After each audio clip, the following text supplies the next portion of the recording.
Oh! Oh my God! Oh my God!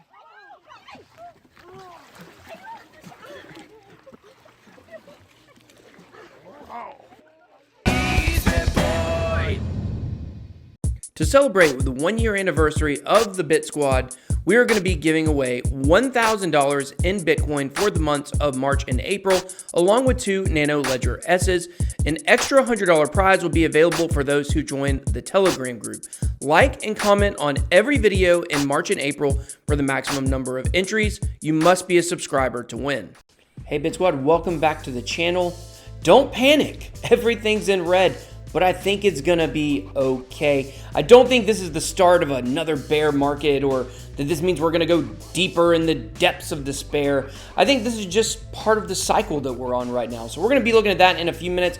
We got a lot of interesting stories, including, is Ethereum ready to bounce back and bounce back big?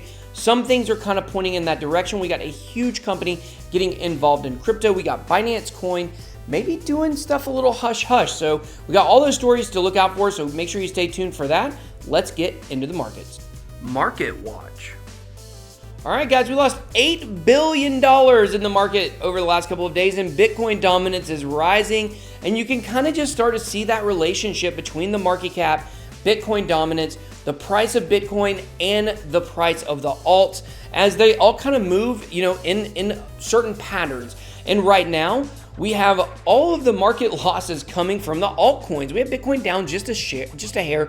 It's really about the same place it was maybe 2 days ago. But, honestly, I'm not worried by this pullback. I don't believe that this is some kind of indication we're heading back down or we're going to hit new lows or any of that. I think this is just part of the cycle. This is part of going through it. I mean, if you look at any chart from Bitcoin at the beginning of a bull market, it certainly never is straight up every single day. I mean, the fact is we have ups and downs, highs and lows. We have local tops, local bottoms, yada, yada, yada, all those kinds of things. So like I said, I'm not shaken today at all by this. I don't think you should either. I think that, if you want to get some short-term gains, it might be a good time to jump into some altcoins at these low prices. I think Ethereum might be one to keep your eye on, as we're going to be talking about that at the end of the video, so stay tuned for that. We look at the biggest winners of the day. We have Redcoin, Dime, Basic Attention Token, True USD, and Tether all up today. Of course, a couple of those don't count. They're stable coins. And then biggest loser of the day, we don't really have anything over 15% losses in the top 100 today, so that's good. We do have some double-digit losses, though. We got Project Pi, Elastos, Tezos, IOST, my favorite project, and Eternity all taking some hits today. Number 5.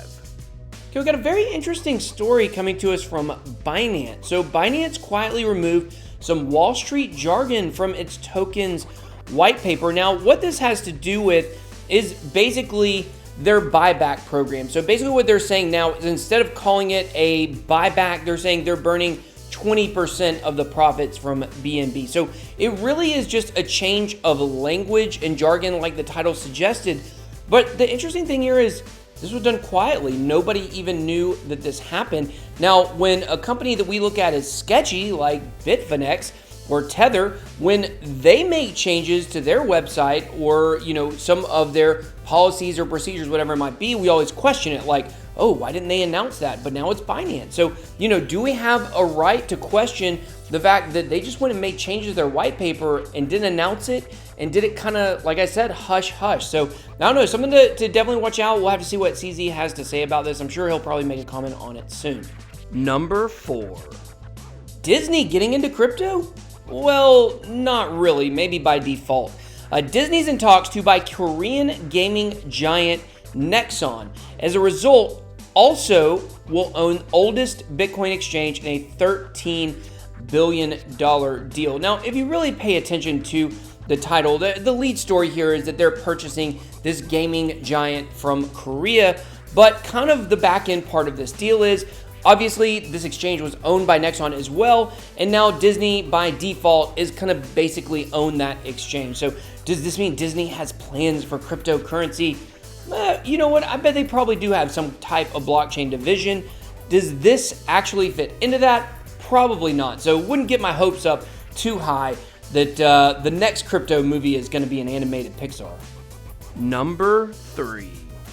All right, guys, this is absolutely fascinating stuff right here. So a blockchain bandit is guessing private keys and scoring millions. So is your wallet safe? It's actually 45,000 Ether that was taken from different Ethereum wallets. And so you may be saying, is my wallet safe? Well, the way he was able to do this is basically through wallets that have a lower grade of security, and they might allow their users to actually come up with their own private keys instead of using a very long private key. Some of the private keys that some kind of sketchier wallets, I guess you could say, would use is that they actually don't have all the security protocols to actually keep the wallet or the private keys 100% safe. So what they do is they actually cut off the private key at some point, which every character that you take off of a private key would make it more guessable. And by guessable, of course, you mean by a computer that is constantly running code and things like that. It wouldn't be from, someone sitting there, trying to play Family Feud or something like that. But, definitely thought this was interesting. He's been able to siphon off 45,000 Ether. So you guys just make sure that if you do have Ethereum on a web-based wallet or my Ether wallet or something like that, just make sure that you have it very secure. Make sure that the wallet you're using is not something that's going to, allow for a lower grade of security. You want that full-length private key. Number 2. Okay, top 2 stories, both involving Ethereum. We have Samsung developing Ethereum-based blockchain, and they may issue their own token. And now it suddenly becomes clear why on the new Samsung phone that has a blockchain wallet built in, they wanted to say blockchain specifically. They didn't want to use crypto or cryptocurrency. They wanted to use blockchain. And then when it comes to Bitcoin, they actually do not have a Bitcoin wallet. It is only Ethereum or other kinds of cryptos.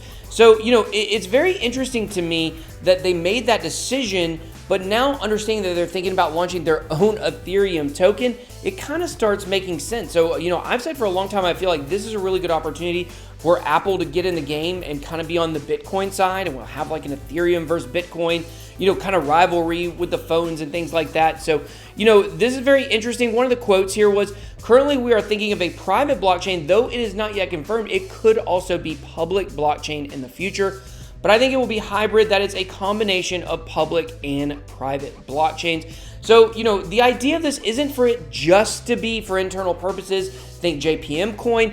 This hopefully will be a public blockchain. So it will probably be a tradable token and things like that. So Samsung definitely trying to get their feet wet in crypto. Hold up, it's time for an IOST break. All right, guys, the final results for the IOST contribution reward system were released, and look, there I am, still on tier 1, BitBoy Crypto, along with my boy Crypto Beatles. We are on the first tier. There was actually some changes. I think it was IOST World actually got bumped up, and then Berminal got bumped down to tier 2. Now, tier 1 gets a lot bigger rewards than tier 2, but in the future, when the price of IOST starts to go up, I mean, that tier 2, tier 3, there's still going to be good rewards as long as you are a node that is elected on the system. So, very interesting. I have a conference call tomorrow with IOST where we're going to talk with a lot of the other nodes. I'm actually going to have the opportunity, since I am a tier 1 node, to be able to speak about my experience in content creation and, where I think the ecosystem is going and stuff like that. So it's really exciting. If you guys remember when I told you I was signing up with the IOST to be a node, one of the reasons was so I could kind of be on this back end and see how things actually work within the ecosystem of a network. And I previously hadn't had the chance to do that. So it's working out nicely. Obviously, having a node, being tier 1, that's big, big news. But I'm also really getting to see the inner workings, which is good because I can kind of, have a better way to explain things to my viewers and my audience. So I hope you guys are enjoying that. The number 1 crypto story of the day. All right, guys. So why am I not worried about this pullback? Well, I think because that's all that it is, a retracement. We've recently been talking about altcoin season, the decoupling from Bitcoin, and it decoupled today, but it was on the negative side. So I said it would happen in the next couple of weeks.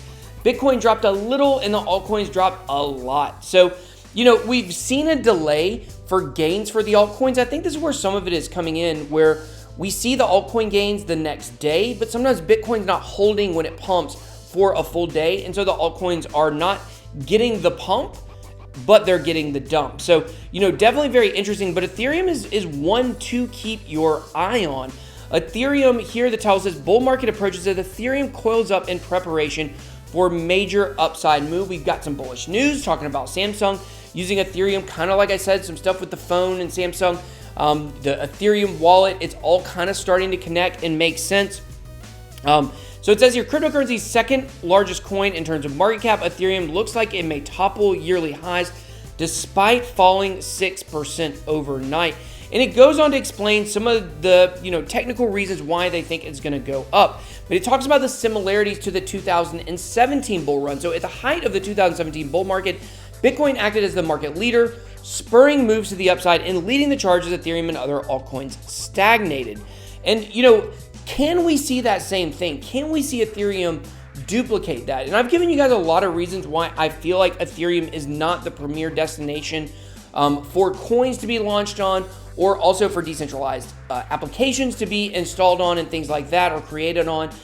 But the thing is this next bull market is once again going to have nothing to do with a product. It's going to have to do with publicity and which coins are better able to market themselves. We haven't seen a correlation yet between actual product and price. I think down the road we will see that, maybe the next cycle, but this one we won't. So I do expect Ethereum to get another major pump during this bull run, and it looks like we could be setting up for it to come soon. So definitely something, not financial advice, but to keep your eye on. Might be a good time to jump in Ethereum for some short-term gains or maybe some long-term gains, depending on what you want to do. All right, guys, well, that was all I got for the news tonight. Hope you guys enjoyed this video. Give it a like if you did. Don't forget to comment. We're getting towards the end of our contest here in a few days. May 1st, we're going to do a big live stream, pick all the winners and things like that. So also got the Crypto Influencer Awards live streaming on my channel on Saturday, so definitely looking forward to that as well. Hope to see you there. BitBoy out.